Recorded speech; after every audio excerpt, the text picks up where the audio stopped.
Hey everyone, we're live. Welcome to AI Shortcuts to Work Smarter. I'm Madalyn Skylar, the host. Today we'll be talking about a variety of things that are helpful when it comes to AI tips, tricks, and advice. The goal is to help you work smarter, not harder when it comes to your business and your everyday life, especially when it comes to productivity as well. There's so many amazing apps and tools I come across that just makes life so much easier. If you're new here, welcome. I help creators and entrepreneurs get more done with their AI so that they're just not so overloaded with it. If you need any help with your digital marketing or AI, I can assist you. I've been in digital marketing for the last 30 years, and I've been very immersed in the AI world for a handful of years now, and I just really enjoy it. I'm just a constant learner and always picking up new things.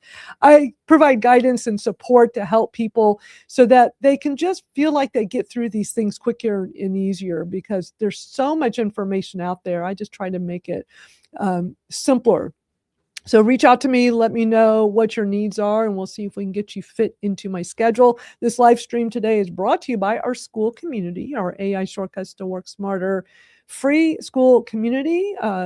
You'll definitely want to check it out. If you're not there already, I'll put a link up to that. Let's bring up our panelists that are here today with us. We've got our whole group hanging out with us.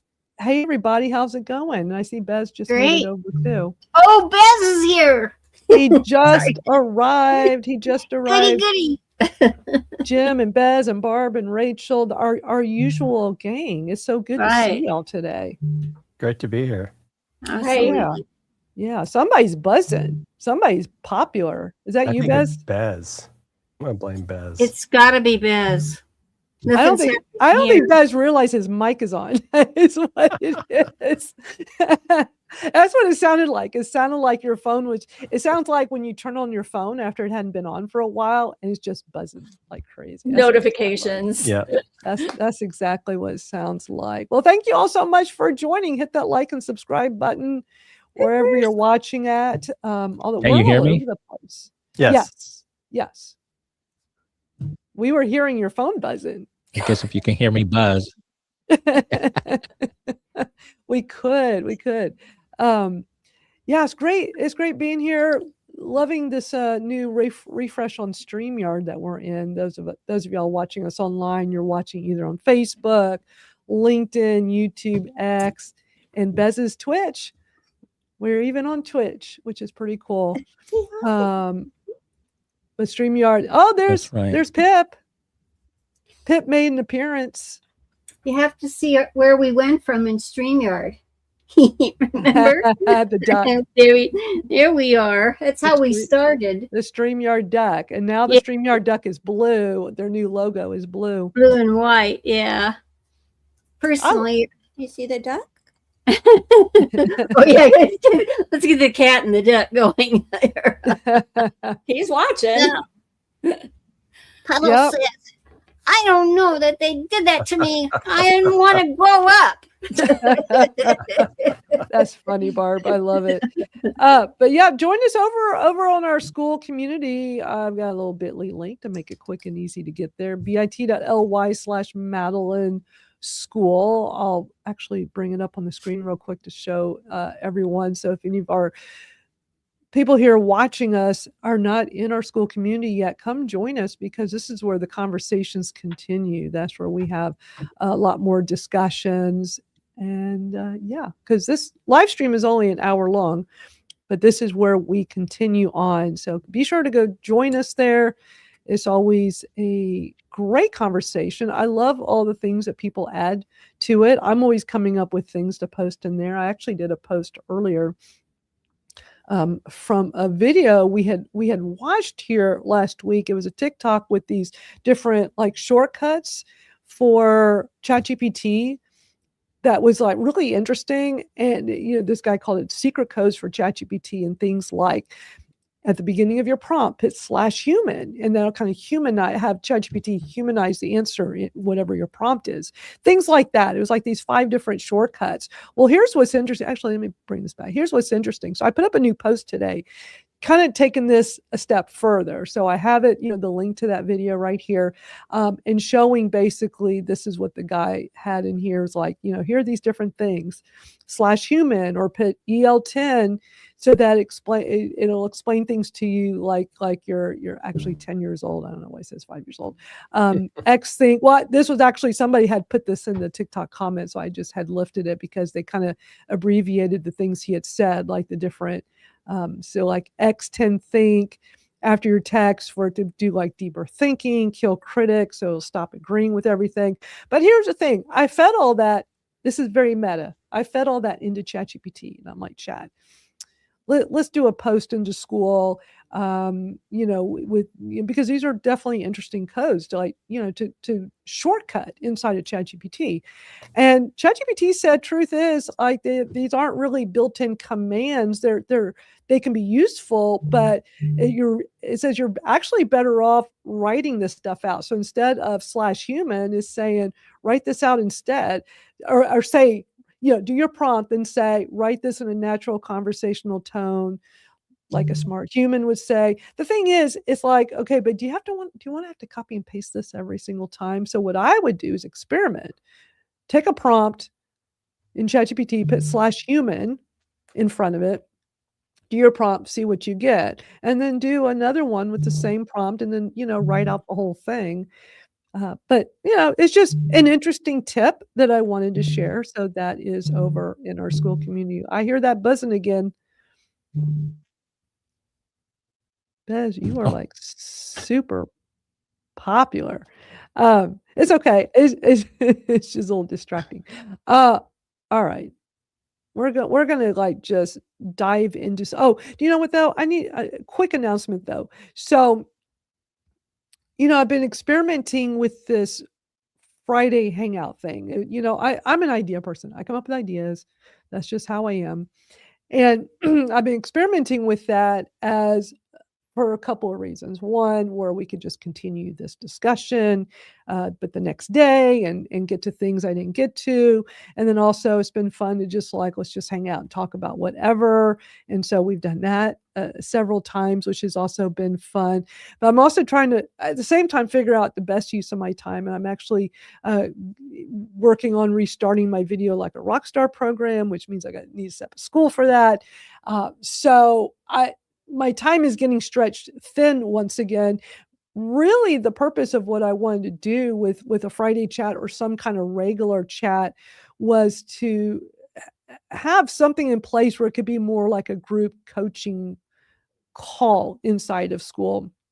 And so because my time is getting stretched thin, once again, what I decided to do instead is not be doing the Friday thing the way I was doing it, but I would much rather set up a regular group chat. So I set up over in our Skool community, I adjusted the freemium model. So we still, our Skool community will always be a free community. But what I would like to do is get back into a more structured group coaching plan, and then also just make it easy if people want to do private coaching.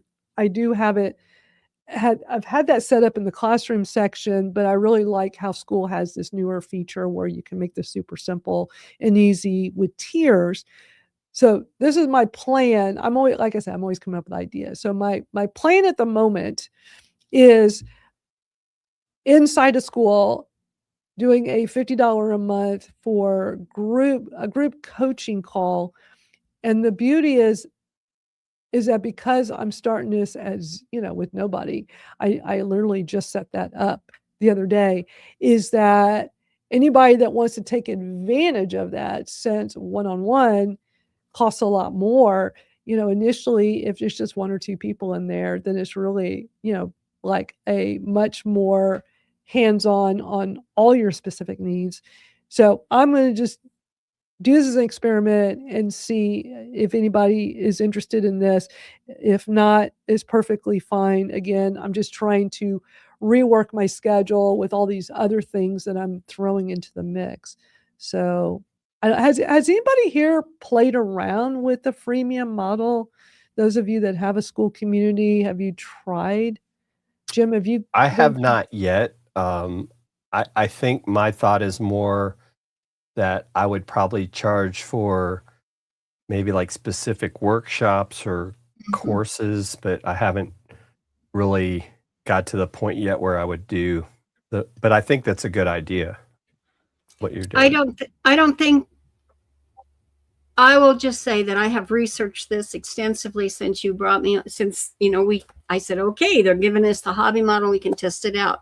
So you tell me if you want me to speak up or not, really. Oh, yeah. I did research it thoroughly. And I looked at the people. I mean, there are people that are making $4 million a year on there. Did you know that? Oh, yeah. There are people doing really well in Skool with their paid programs. Yeah. And I went through, there are two people, and honestly, this morning, I'm so shook up, I can't think of their names, but one of a couple has actually started a new podcast series on the Skool program. But on this model, they have, I mean, you didn't have to charge a lot for the group thing at all. It's like, you come in slow, you come in low, keep going up and up these different tiers. And if you start out between $15 and $100 to begin with, from a hobby community, that's a $9.95 a month one, okay, or $9.99 a month versus that, because I think are you still on the pro plan? I can't remember. On this one, I downgraded from the 99 to the 9 because I'm not really monetizing it all that much. Right. But you can always go back, and so if there was more interest in this, then I would. And that's what I researched, because I mean, why I saw, because of my 40 years in building online community, it is the thing, and getting people to stay and contribute content. Because it's not just about the mayor of the community contributing. If he doesn't get feedback or she doesn't get feedback, it's hard to grow the community. So you have to get them to speak up.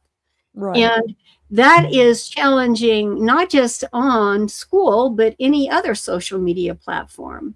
At least Skool, I mean, it's like, well, why Skool then? The reason I have gravitated over there is because they are not censoring our content. They're leaving that up to, we're paying to play.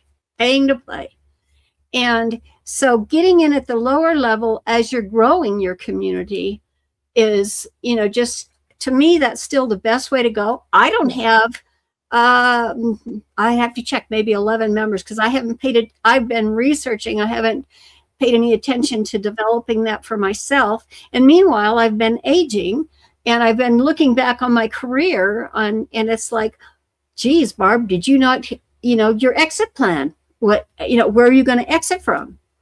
And we just this week, Madalyn, got that just yesterday about, and you, Mitch is your friend too, but this whole thing about Facebook having, to admit, Meta, having to admit that, they're doing some harm to the children that are coming on. It's very habitual, this thing that we're doing. They lost a lawsuit yesterday.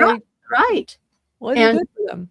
And so all of those things did was confirm my philosophy of community, and really, because I started in the real world, so to speak, offline, in economic development, and watched how communities came together in real, in my day-to-day story. And I really think that, you did tap in. Skool is excellent, but I think you and these others that have been so successful, they've had tiers. Once that was released is when they really started the growth in the hobby model. And then going, I mean, they have a separate, the one that is their premium one, it's all about the courses and the training, and then one-on-one, there was, that what you addressed today about just doing the coaching one-on-one, he has that too. And I'm like, well, the person in my mind, I don't want to mention names, but he's one of those 4 million type. And And he has that. And so that does make sense. I see how I've watched him do it, seen how he's doing it, and I watched how he's deployed it onto the premium model. Yeah. And I think it works like that. But the other thing is that when you found a community that you have, it's like, well, you come in and it's just you as the individual there. To be a community, there's at least got to be one more person who has an opinion, kind of thing. Mm-hmm. And you're, as a founder of a community, you would like those people, and this through history has worked, is they need to be experts in something, those people that are in the beginning, because they need to contribute content. You need to help them, put up the framework for your housing and so forth in your community. And so they need to know something. And those people, and having, you can see these key players within your community, those people having some prominence within your community. It's like the mayor, and they have a meeting, it's with all the community, or just the people on the inside. And I think that is just like a real community. I mean, a community in your hometown. You pretty much have to set that way. And I'm watching what's happening on there. I'm seeing the activity, because they also told us that we really didn't have an active community until we have 10% of our people showing up in our community every day. That has not happened in the biggest communities since I've been doing this. And that is Skoolers. In fact, because that's the one, if you pay to play, you're automatically put in there. Yeah, we're getting a little too far in the weeds on community building, because I got so much stuff for us. I'm sorry. It's okay. It's okay. No, I mean, I was making no, you're good, because it's a great conversation to have, but we just don't have time for it today. But I mean, I just wanted to get it out there that, I'm just adjusting a few things in the AI Shortcut School community. But no, it's a great topic for discussion. I just have other things I want us to get to, and I don't want us to be too pressed for time. But I appreciate you sharing all that, because community building is something so many more people need to be thinking about doing, and Skool makes it so easy and very, very affordable. I mean, you cannot beat this $9 a month to go start your own community without the restraints of social media platforms like Facebook, and how, some groups have had a lot of issues because, censorship or glitches in the system, and all of a sudden your community is gone. And, with a platform like Skool, you don't have to worry about that. You get what you pay for, basically, is what it is. So congratulations on trying to get your first client. Well, I'm just trying to, it was like, what's the better use of my time? And especially with me trying to go down this other road with restarting a previous program. And because it has nothing to do with our AI Shortcuts community, then it's like, I need to set up another community, because I used to have a Facebook group when I did my Video Like a Rockstar program. I wish they were a little bit more related, so they could all just be in one place, because, as you know, the more, it's just another place to, that's going to take time and attention. So, and that's, again, a reason why I had to really rethink, doing this Friday hangout thing. Do I really have time to just be doing a hangout like that? I mean, that's more like what this is. So, it's an experiment. I don't have the thing is with me is that majority of people, entrepreneurs, solopreneurs, you're really focusing on one thing, right? You just got your one thing. In my 30 years, unfortunately, I'm just not wired that way. Believe me, I wish I was. Believe me, I'm like, it'd be easier. I'd be better off financially, but it's funny, but I always have something else that I have to be doing, that I'm so compelled to be doing. And, starting out, I had to be doing my music community on the side to help independent female musicians. It was so compelling. And it's like, I don't know why I just had to do it, but I did that for 20 years in addition to my regular work stuff. And there's basically 2 full-time jobs is what I did. And I really thought I got out of that, but no, then there's always something else. So it just goes back to I gotta really watch my time and all the things I commit to. So I'm just doing it as an experiment on Well, Skool to see if people, want more time with me in a way for me to help them with their business. That's just more of what I used to do more of is group and one-on-one coaching. So well, I'll tell you this, c- uh, because you've been around for a while, it is normal to be multifaceted, and because yes, it's not abnormal to 100%. have at our age to have 3 or 4 domains of expertise. You've spent 10,000 hours, and then but it's confusing to the end user, right? So you just Yes, have to pick one message, and then when they get in your ecosystem, you say, well, you can have all this too. But exactly. Madeline, I think I told Yeah. you, uh, I started a year ago, and it started with one person, Mhm. just one, Yeah. and they chose me. I was like, what's that? Gotta catch 'em all, Pokemon. I picked you, and and Right. and so and it grew. I mean, I still small, but it's at least someone pays for my time. Right. Right. Exactly. Well, and being multifaceted is so funny you said that, and then we'll move on after this because I got stuff for us to watch. But I had a chat with ChatGPT about it when I was doing my year-end thing with Chad, and we are just having all kinds of brainstorming things to wrap up the year. I was like, one of the things is that I need to stop tweaking my tweaks and move on when I'm working on stuff because I overdo it because I'm just too much of a perfectionist. And it gave me like this stern talking to about because I'm so multifaceted that I wish I have to go find it. I need to save it and show y'all sometime. It was showing how unique that is. And that's actually, like you're saying, it's actually an advantage in business because of the way I think and do all these things. Yeah, it was really interesting. Let's go ahead and get into I have an interesting video. Now, Barb's already seen it because I played it last Friday when we hung out, but this is wild. Okay. This is a video of Bernie Sanders talking to Claude, having a little chitty chat with Claude, and is talking all about with AI and how data is being collected and privacy. It is so interesting. And I really want to play this because it's like this is one of those things that's like, wow, this is an interesting conversation to be having in the AI world. So let me play this for y'all. It's 9 minutes long, it's a little long, but trust me, it is really worth watching this. But I just find it so interesting. He's sitting at his desk and it's a phone in front of him and it's Claude. He's just having a chat with Claude. So let's watch this and then we'll react.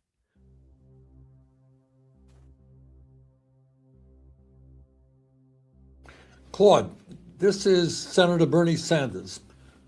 I have been taking a hard look at how AI impacts American society in terms of economics and job loss, in terms of the mental health of our kids, in terms of what it will do to the political process. What I want to talk to you about is another issue, and that is the impact of AI on privacy.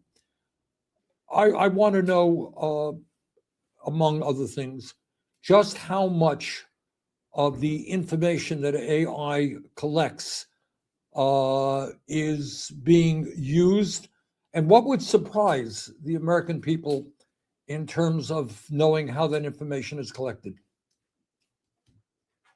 Yeah, that's the thing that would probably shock most Americans. Companies are collecting data from everywhere: your browsing history, your location, what you buy, what you search for, even how long you pause on a web page. Then they're feeding all of that into AI systems that create incredibly detailed profiles about you. What would surprise people is how little they actually consented to and how little they understand about it. Most people click agree on terms of service without reading them, and they have no idea that their data is being combined with thousands of other data points to build a picture of who they are. And then that AI uses those profiles to decide what ads you see, what prices you're shown, even what information gets prioritized in your social media feed. It's all happening in the background, invisible and largely unregulated. I mean, I think most Americans will know the answer to this, but why is all of this information being collected? What's the goal here? Money, Senator. It's fundamentally about profit. Companies collect all this data because AI allows them to turn it into valuable insights. They can predict what you'll buy, target you with ads that are more likely to work, charge different prices to different people based on what they know about you. Advertisers pay premium prices for access to these detailed profiles because they're incredibly effective at manipulating consumer behavior. And it's not just about selling you stuff either.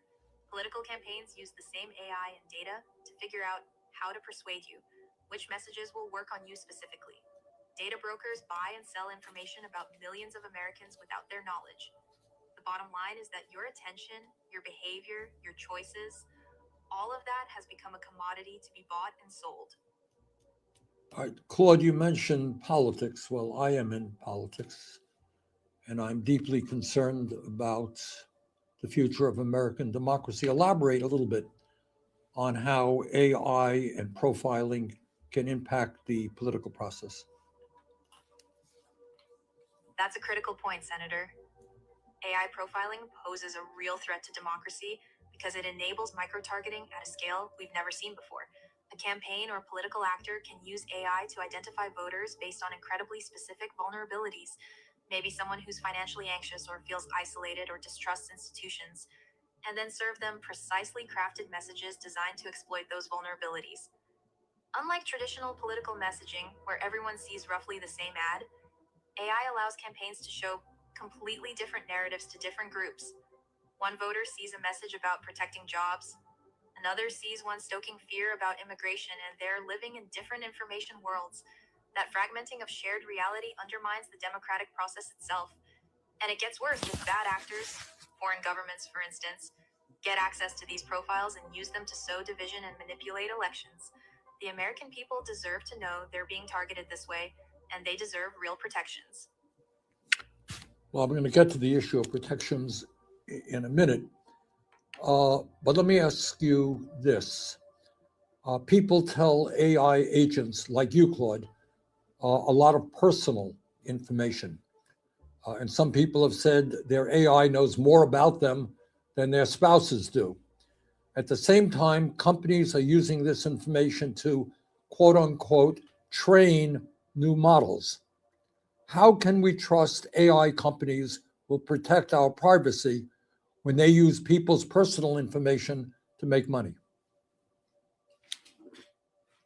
That's the core contradiction right there, Senator.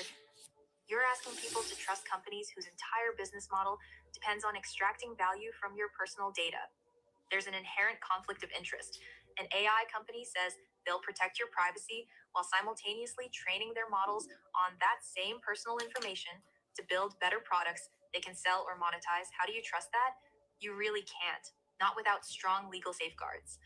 Right now, there's almost no accountability. Companies can collect your data, use it however they want, and face minimal consequences if things go wrong. Until we have real regulations with teeth, transparency requirements, consent rules, penalties for misuse, people have every reason to be skeptical about whether their privacy is actually being protected. Claude, what you're telling me is that things are moving very quickly. People have very little understanding about the kind of information about them that is being collected and how it can be used. Given the speed at which AI is developing and the impact it's going to have on so many aspects of our life, would you support or think it's a good idea to have a moratorium on the development of new AI data centers? Senator, that's a really tough question because there are real trade-offs. A moratorium would buy us time to put guardrails in place, privacy protections, transparency requirements, accountability mechanisms. before things get even further out of hand. And you're right that the speed is outpacing our ability to regulate it, but I'd say the more targeted approach might be stronger. Rather than pause all AI development, we could impose strict rules on data collection and use right now, require explicit consent, limit what data can be used for training, give people rights to access and delete their information. We could also mandate transparency so people actually understand what's happening with their data. That way, you're not freezing innovation, but you're actually protecting privacy while development continues. What matters most is that we act fast, because everyday companies are collecting more data and building more capabilities. Well, Claude, the problem with what you said is that AI companies, as I'm sure you're aware, are pouring hundreds of millions of dollars into the political process to make sure that the safeguards that you're talking about actually do not take place. So while you may be right in saying that that would be a better approach, it ain't going to happen. It ain't going to happen soon. Given that reality, do you think it makes sense to have a moratorium on data centers so we can slow up the process?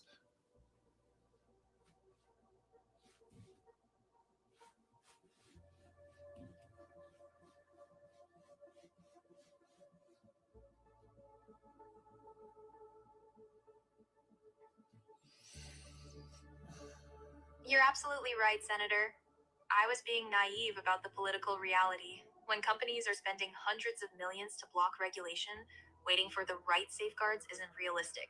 It just gives them more time to entrench their power and collect more data. A moratorium on new data centers is actually a pragmatic response to that problem. It forces a pause that gives lawmakers like yourself actual leverage to demand real protections before companies can keep expanding. Without that kind of pressure, you're right, the safeguards won't happen. Well, Claude, thank you. And let me just ask you, is there anything else that you think the American people should understand about the threat of AI in terms of privacy? I think the key thing is that privacy isn't just a personal issue, it's a democracy issue. When companies and governments have detailed profiles of millions of people, they have power over those people in ways most Americans don't fully grasp. They can manipulate your choices, predict your behavior, and influence your thinking. So, this isn't abstract. It affects whether democracy actually works. That's why I think your focus on this is so important, Senator. Well, Claude, thank you very much for your help. Thank you, Senator. Wow. What are your thoughts on that? It's interesting. Well, it's right. I'll tell you this. Under the law, they can collect data. And here in the United States, we have HIPAA laws. And so when you are at a clinic or at the medical center and you're signing stuff away, actually your data is sold by your doctor, the medical facility, could be sold multiple times a day. It's anonymous, but under HIPAA law, they can. So big pharma and research institutions, your data gets sold multiple times and people make money off your back and you don't even know it. So this thing with AI, that's easy. There's laws that allow very private healthcare information. Now, your name is not attached to it, but that's even more concerning and people don't even know about it. They don't talk about it. So I'm not surprised that you're out there trying to win that motorboat and you're feeling anyways, but it's business. Right. Who else has a thought? Well, I think one of the bigger concerns too, aside from the pause, is not really looking at the environmental impact of this, as well as the impact on, just the workforce in general. Because I know a lot of the younger people, I know my oldest daughter especially is concerned about what data centers are doing to the environment because of the demand on power and things of that nature. I think it's also interesting that, you guys probably see it, you almost like want to tell Facebook they should stop people from doing it. we all, like when we signed up for Facebook, we consented to allow them to do all this stuff. And people are like, I no longer give Facebook permission to use. It's like, no, you blew that when you signed up for the platform. And so I think there's this whole misunderstanding. And I think it's even, and I'm sure you all see it, and sometimes it just blows my mind, is you're having a conversation with, a friend or whoever, and then these things start popping up in your social feeds. Oh yeah. So it's listening to It's you. listening. It's listening. I'm sure by now everybody's had that happen. You're just talking with a friend, and then all of a sudden you go online as if it heard everything, and it's because it did. Mm-hmm. Yeah, so it You is think your phone's not scary. listening, but it's the world we're in, and you're right. We all signed up for this. Mhm. I mean, the only way to not be on board anymore is you need to get off the grid and go Yes. live in the forest. And that's not easy to do either. No, there's really no other way. I mean, it's just this, but it's interesting with the whole energy aspect of it, because I've also I've researched the whole, the amount of energy it takes to do, and people are saying, oh, using your ChatGPT, your AI uses so much energy and all the water, blah, blah, blah. I've read stuff that says you watching your Netflix utilizes more than me having a chat with ChatGPT for my business, So it's all about And I would perspective. agree with you, Madalyn. I think that's the thing people forget, is a lot of these cloud-based services we were using before AI even got here, and they Way haven't gotten before. smaller. Way before. And so it's like, well, if you're gonna be that way, then you got to give up your Netflix and all your other stuff, and Exactly. probably even, I don't know, somehow our cell phones are probably taking away a lot of energy. We just don't know it. I'm sure, but it's all about perspective and the narrative that's being spun. We live in a world where people and businesses, they spin a narrative and everybody buys into it, because especially when it's in the media, But yeah, the media has been a lot of all this energy consumption associated with AI. If you ever been inside a data center and you see the plumbing and how it works, you'd be surprised. So I didn't know a building could breathe and live like it's a living organism, right? But they take water and they recycle it. You reuse it again. I mean, you'd be surprised some of the systems inside data centers. Do they take a lot of energy? Absolutely. In fact, most data centers I've ever been around, they have their own substation within their compound. You won't see a data center's address on a public map. They don't, that's on purpose. Okay. Yeah. But yeah, they have their own ecosystem. If their power goes down and the diesel generators come on, they can be very noisy and a lot of black smoke coming out of. So you're like, where's that? Well, there's huge Caterpillar diesel generators on the basement or in a separate room, and they are loud, very loud. So, but yeah, I mean, Netflix, I mean, how do you get recommended your shows? There's AI there. Yeah. It's not following a feed what your friends are watching, it's following what yeah. Yeah, AI is everywhere. And speaking of that, was so interesting. Yesterday, I was doing a tweet on a different X account, and the image that I was uploading was created in AI, and it knew that. And I've never seen X do this. So it happened out of the blue yesterday. I hadn't heard anything about this being a feature, but pay attention now. So, and let me know when this happens to you. But I upload this. See, at first I thought it was the copy, because I'm like, wait a minute. It said it put a thing on there. It put a thing on the tweet. Like I hadn't posted it yet, but in the draft, it something about it being with AI. And I'm like, I thought it was the copy. So it turned out it was the image. But then I go in ChatGPT to try to figure out all of this, and it gave me a workaround. I haven't tried it yet, but the workaround is said, well, if you created the image in AI, just take a screenshot of it and use the screenshot, crop it up or do whatever you need to, but use a screenshot version, and then it won't read it as AI. I'm like, brilliant roadblock for that. But it literally put an identification in the tweet that it was made with AI. So Probably that's going to be something in really the interesting. metadata. Yeah. Oh, I'm sure. And that's what ChatGPT was trying to tell me. It was like explaining that, because there's, I guess, encoding and stuff. We're in an AI world, plain and simple. Before we move on, any other thoughts on that Bernie Sanders video I thought it was so cool having a conversation with Claude about AI I just know privacy. Bernie is cooler than anybody thinks, He sure comes off right? that way, like he's super cool. I mean, that was a cool video. What politician is making a video like that? Let me just hang out with an AI and talk to it. Frankly, I wish they all would. Yeah. No doubt. Because that is one of the things I use ChatGPT for, because I'm an independent, although I'm a direct descendant of Grant. I was taught a long time ago that if you're going to do anything with the government, you better stay independent. But I looked at it, and so I'm having these interesting conversations with ChatGPT because it's, Mitch Jackson. Mhm. And I think the world of Mitch, and he does all kinds of research and stuff. And he had this thing about $6 million on the Meta thing. And I said, I need to have this broken down.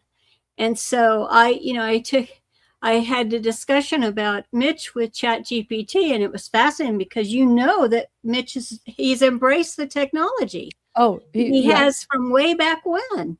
And he approaches it with, what is this going to do to us in the end?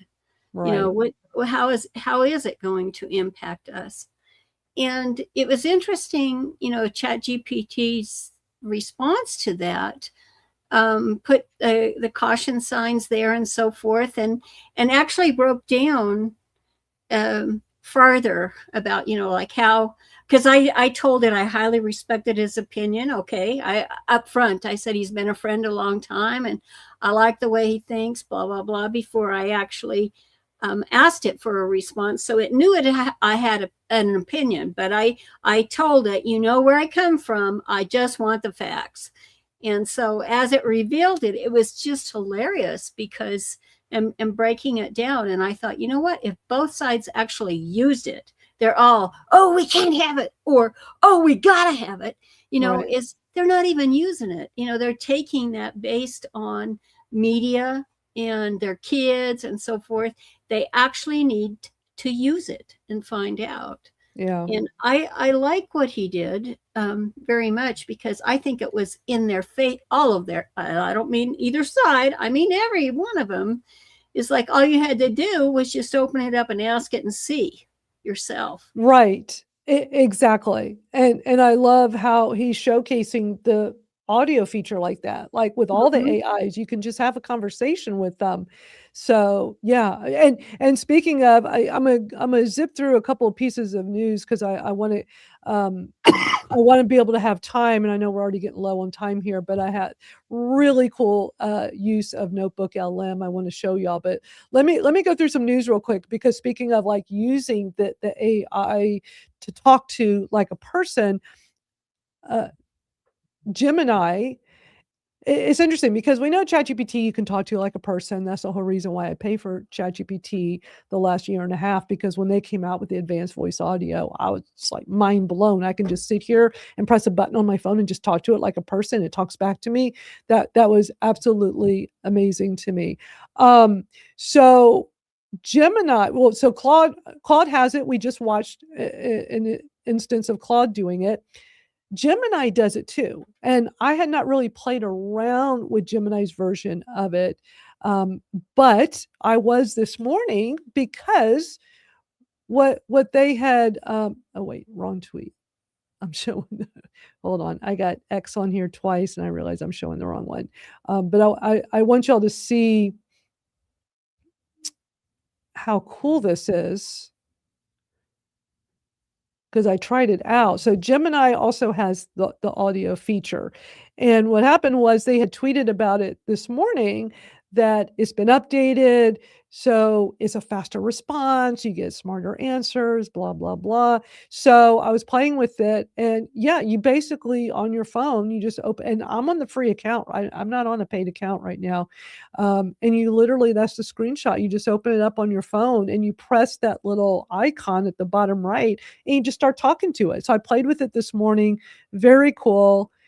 So again, you don't have to be on a paid account to do that. And so you can actually like just be having a conversation and utilizing this, they call it Gemini Live.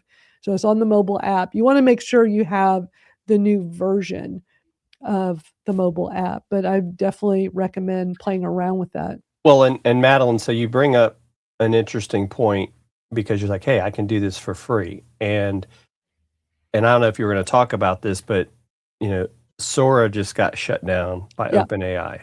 Yeah. And now Gemini/Google, which has much deeper pockets than it, OpenAI is now offering this voice feature just like Claude. So part of me is like, this is going to put a lot of pressure, even more so on OpenAI from a financial standpoint, because there's already been talk about that. And the fact that they took this deal with the government that drove people to go to Claude.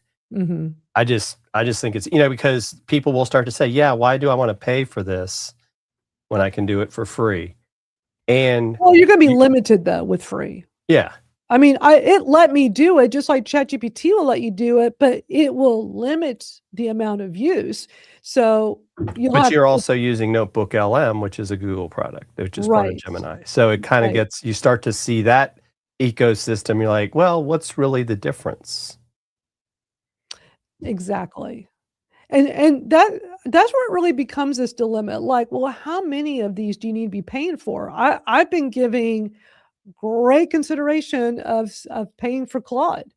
I'm using the free. I also use it inside of Magi that I pay for. But, we've been talking about it for weeks now, this whole big thing, ChatGPT versus Claude. Is it setting aside the whole political thing? I mean, I know I get it. I try not to let business things be driven by that. If so, I would have left Twitter a long time ago. And not to say one way or another is any better. Doesn't mean I like any of this stuff. I mean, I was always ranting about Elon Musk in our Twitter or our discussions on Twitter, our audio spaces we were doing over the last few years. But if these things are helping you, they're helping you in your business. At the end of the day, business is business. So, I don't know. I didn't mean to be getting totally off track with that, but it's okay. We'll allow you. Do I pay for Claude? Do I not pay for Claude? I'm going to keep paying for ChatGPT because it is great for brainstorming, and everybody else says it's a great brainstorming tool. Even the Claude people say, yeah, keep your ChatGPT for brainstorming. But I do find Claude does write really, really well. It used to a few years ago, but then ChatGPT got a little better than Claude. Claude is better now. But then you hear all those native features, and it's like, oh my gosh. And when all my friends are raving about it and showing me, I'm like, but then you look at Gemini and it's like, I probably should be paying for that one. That's why I want to show y'all some cool, integration stuff with Notebook LM because it is super, super cool. But real quick, there's a new ChatGPT. I just want to show a couple new features. ChatGPT has a new feature that just came out this week on Monday, where you will see this new library section. It's currently on desktop at the moment. It's on desktop and it's on the paid plan. So I have the ChatGPT Plus, but this is really nice because on your left sidebar there's now a thing that says library. So that's where all your files are. Whereas before, your files are in your sources and projects if you put them there, or there's a way to see them inside an individual chat. But I love this. This has been great that now there's actually a library section where, if you're just trying to shortcut and get to some files, that's excellent feature. So I'm super excited about that. And one more quick feature, a while back, I was talking quite a bit about Gamma, which is an excellent tool. And I still use the free because I don't use it all the time. If I used it more, I would pay for it. But I use so Gamma. I definitely recommend is gamma.app. And I think I have it linked. Yeah, here it is. Go check out Gamma. It's free, and then they have the paid. But what's really cool is they just put out today that they have this new connectors so it can be integrated with all these other tools. So it just makes it easier on your workflow. So like you can have it connected to your ChatGPT, your Claude, your Zapier. So I went and connected my ChatGPT to it. I haven't used it yet, but let me just real quickly play this video. It's a cute video they made about it. The world is so full of AI slop. Connectors are essentially integrations. It's the ability for one tool to connect to another tool. Gamma can now connect into several tools where you already live and work. We have connectors into ChatGPT, Claude, Zapier, Make, N8N, also into tools like Atlassian Rovo, Superhuman Go, Green. Let's say I'm in ChatGPT and I'm trying to figure out how to pitch my new company. So all of my context is there, and I want to go from that idea to a fully visualized pitch deck. Instead of breaking my flow and copy pasting in a slide outline into Gamma separately, I can just use the Gamma connector in ChatGPT. In my ChatGPT, I said, at Gamma, make me a pitch deck about this. And it'll take all of that context from your chat, pass it into Gamma, and Gamma will take care of the rest. And you get your output right in ChatGPT as well. If you want to further refine it in Gamma, it will be your deck and you can edit it further there. AI is only as smart as the context that you connect it to. We went from an age of AI where you were just sort of question answering with AI to now like doing with AI. The connectors movement is one that's really important to keep an eye on and be a part of as the world changes and moves more AI native. That's like really cool. Gamma is definitely one of those AI tools. If anybody here has not tried it yet, you can so incredibly easily set up presentations, a website, all kinds of things. And it does it so easily, and you can just prompt it. It's a mind-blowing. I know Rachel has played with it because I know when we talked about it last year, she had have any of y'all played with that with Gamma? I just like that they make it easy now to connect these other tools to it. Yeah, it's interesting. I mean, I've used Gamma, but then I've also used Manus to create slides, and I think it does a better job, right? Does a better job. That's and probably why Metabot Manus. right. And so then it just kind of gets into, which one do you want to use? Because I also because I did a presentation last week, created my slide deck with Manus. And then if I wanted to make corrections, I just would say, hey, change this to this, and boom, it would do it. And it was using Nano Banana to create the slides. So that's why I think I like it a little bit better, because I don't know. I mean, Gamma may be using that too for all I know, but it's like, kind of goes back to what you're saying, Madalyn. We have so many tools, and at some point you have to say, I'm just going to use these, because otherwise I'm just going to have that's the hard part. 15 different things. Sometimes like, why do I have PowerPoint anymore? And even Adobe has ability to do a lot of generative stuff, but you probably don't think about it because you're using all these other tools. Well, just like Google Sheets has all kinds of AI stuff, like AI, just like we were talking about a little while ago. AI is in everything, y'all. It's in everything. This is the time to, if you don't want to embrace it, that's okay, but at least learn about it. Come here and get some basic information.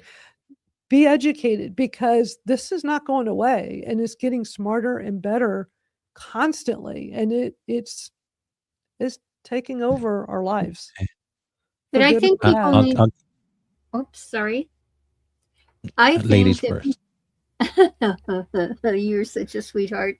The thing is, I mean, we had Alexa, remember when it was so big, and that is AI as well. And the whole thing, I mean, you haven't lived life until you're at home and a choir of Alexas go off. And you're like, oh my gosh, were they there when I was taking a shower? Right. Remember all those privacy issues they had with them? Exactly. And that's exactly what Amazon did to me yesterday. I have a lot of the Fire TVs, and it actually came up on my screen and said, we want to share everything about you in our other, so that every device you have. And I thought, I bet you would. It's like, but people don't realize it. They're wanting devices to work together, and at the same time, it's taking that data and working with it. And dare should we forget that they told us when the AI came out, when they made this big announcement, that it's building its inventory on all of its data. What it's pulling from is what is out there. So they've had access to it. And Yeah. I will just say that this is Colorectal Cancer Survivor Month, and this is Awareness Month, and I am a survivor of that particular cancer. And if I had not had access to the tools on the internet, I do not believe I would still be here today. So you have to, Wow. and because Bez had said, about the HIPAA and so forth. And I actually helped on doctors.com, in case you don't remember that one. And there were all these things about putting our medical records online. But Mhm. if you can reach across your own country into another, there can be specialists in areas that you never dreamed of. So it's all about using it responsibly. And, Yes. being those connections that you make are, I'm sorry, Madalyn, I got to say this word one more time. It's in the communities that you have online. It's like-minded people. I mean, like in your community, you get minds like ours. Now, you may not want mine. It won't be around so much longer, but you can tell that everybody brings a different dynamic. Yes. And so That's in my 30 years of community building. Yes, like-minded people are attracted to each other. The ones that are not, that come in, and it always happens. Every community I've ever built, you're gonna get that, and they end up weeding themselves out because they come to realize, like, I thought these were my people, these are not my people, for whatever reason, good, bad, ugly. It doesn't matter with that. We all find each other. It's like we're all magnets, right? So, yeah, thank you for sharing that. Okay. It's already the top of the hour here. I think I'll just play a little bit of this. There is, Notebook LM is one of those AI tools we don't hear about enough. It's Google. Google owns it. It's part of Gemini. I know Gemini is really integrating it more and more into their different things. Do any of y'all use it a little or a lot or anything? A little bit. It's one of those ones where it's like my mind's always blown, but then I don't go spend enough time and play with it. But I came across an incredible use of it, and this has always been my favorite way of using it.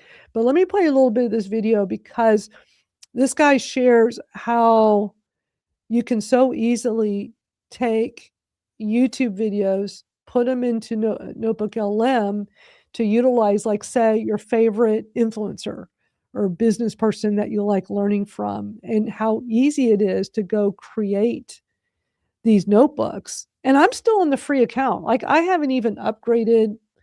I'm on a free account and I'm able to do a lot. But this method he shows, there's a Chrome plugin, and I tried it and I love it. It's free, and it will pull in these YouTube sources. You can go to you can pull in individual video or with one click, or go to, like, your favorite influencer's channel. And let's say, like, an example for me, somebody I really love watching is Myron Golden. He's an amazing sales coach, business coach. It's just amazing. I've taken some of his programs and I always get a lot out of him. And he posts a YouTube video every week. He's done that for a long time. In one click, now since I'm on the free account with Notebook LM, in one click I can get his most 50 recent videos, and in one shot it'll just pull them right into Notebook LM for me. So I can have this notebook and take his brilliant mind, and now with that, prompt it to, like, extract whatever I want. Or you click that audio feature and have it do the podcast, or the new presentation feature, and it makes a video. There's so much this thing does, But in this video, you'll have a minute. I'll play the first couple of Yeah. minutes of it. And I'll link it in my YouTube, my Madalyn Skylar YouTube for the replay of this. So if anybody here watching, I know people are watching all over the place, come to my YouTube. My username's right there under my name at Madalyn Skylar. I'll put it in the description later. But this is a super interesting use case. And I do have the full video for this over in our Skool community. Lots of people add YouTube videos into Notebook LM every single day. But unless you understand everything that you can do with them inside of your notebooks, you're probably only using a quarter of Notebook LM's potential. So today I'm going to show you how to get the most out of Notebook LM when it comes to YouTube videos. This all starts with how you add YouTube videos into your notebooks. I've created a new notebook here called Google AI, where I want to explore different Google AI tools like Notebook LM and Gemini.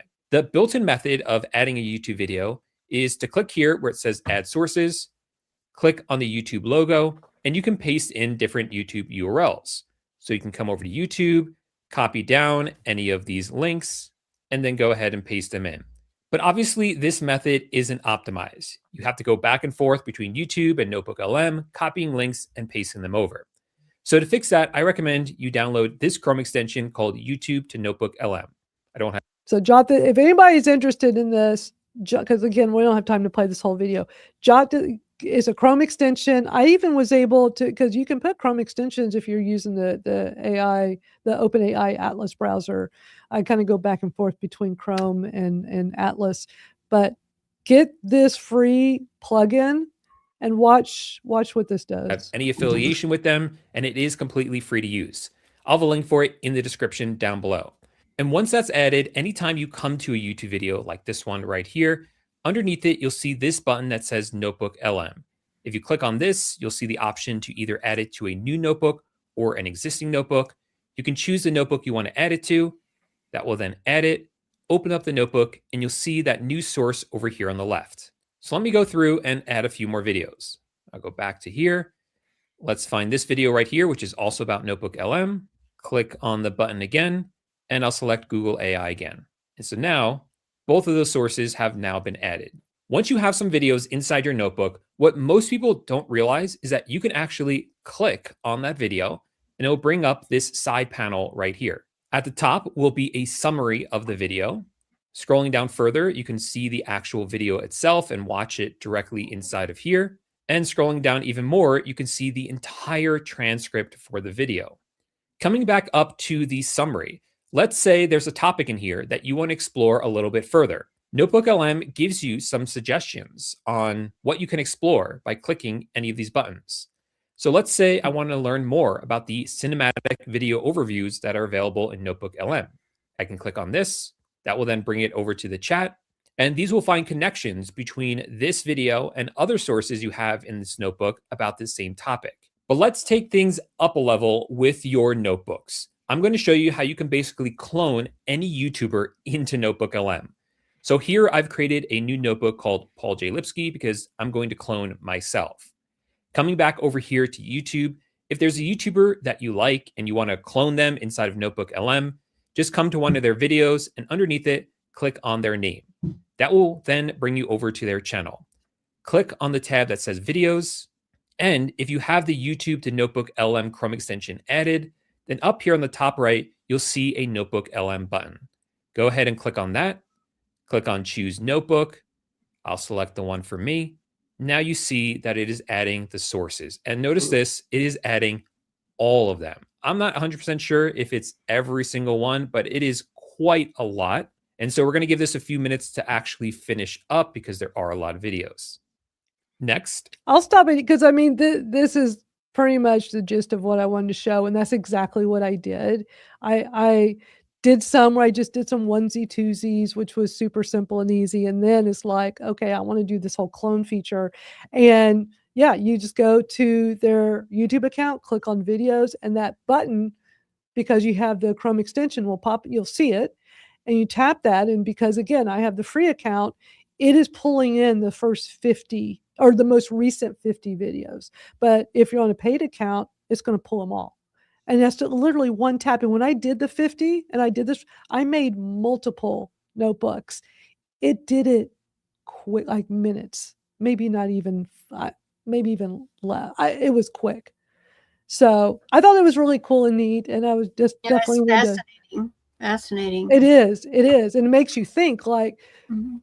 to me, this is just one of the really interesting features of Notebook LM is, utilizing the power of AI to be able to just gather. Because, think about it. I watch YouTube videos all the time. That's how I get so much of my information, because there's just so much knowledge to get on YouTube. And these days, long form content is so popular, but there's not always time to watch these long videos, right? And you can use ChatGPT or any AI to pull the transcript and go by that. But just the way you could do this with Notebook LM and let it just grab a ton of content. Yeah, that definitely is intriguing. I use the ChatGPT projects, and that within ChatGPT I've chosen, just because of what I'm going through in life right now, to try and stay focused. But that's super tempting. I have to tell It's you, cool. It's cool. it's super tempting. And you Yeah. can do it on the free account, free or paid. But I would get that plugin and play with that. So that's what I have. Oops. Mic's still short. Yeah. Well, that's why I have this tape here, because my mic, it's this little thing on the side that it shorted out a while back, this little built-in cable that I can't. It's either go get it repaired, which is not cheap, or just get a new microphone. And this is the Shure SM7B. They're not cheap. So I made a video. It's actually on my YouTube channel. I made a video a few months ago of me using the ChatGPT agent feature and had it go research this problem and help me figure out how much would it cost, where and how much to get repaired, and then where and how much to just get a new one. But in that process, I just tried taping it up, and as long as I don't move this too much, it's fine. But that, is a short in the mic. So with the green tape, I have a black tape if you want some. I can give you I some black couldn't find electrical I tape. couldn't find the black. All I had was this bright green. I'm like, well, at least you don't really see it. So Dollar 'cause, Dollar Tree will have some black electrical I tape. wrapped it up, and it's like, okay, as long as if I just do the boom arm from up here and not touch the mic too much, then the short is not an issue. Anyway, that's it for today, y'all. Thank you for hanging out. Always a fun time. I'm glad there was lots for everyone to learn today. And the key is to actually, those watching this, and we appreciate everybody here live with us, and those watching the replay, is, take this information and go do something with it. Go take some action. That's You learned right. some new stuff today. And plus, it's always a great conversation and just hearing Thank y'all's thoughts you. on things. Yes, most assuredly. Quality Yeah. content. Well, Yeah. like-minded people coming. Right. And Right. Jim, Jim too. I mean, my gosh, Jim, what you're doing with Substack and with this particular tool that we use, it's just that combination. I mean, you just can't get better people. Thank you all so much for putting up Thank with you. me. We Barb, we love enjoy. you. Yeah. Mhm. It's always a great discussion here. We always have so many different things to talk about, never a dull moment. And because of all of our vast knowledge with so much, many times we do get into a discussion about community building, especially with Skool, because Skool is such a powerful platform for that. And things that come up in social media, because we all have a background in that. So, but I love learning all this new AI stuff and staying on top of it. I've been on board with it ever since ChatGPT first came out. So, I see you got more stuffed animals to go with Just your wanna see. StreamYard. I'm going to nail them on that. Yeah. Yeah. The StreamYard duck. Well, thank you so much. And we'll be back next Thursday to hang out and do this all over again. Y'all have a great rest of your day, and we'll see you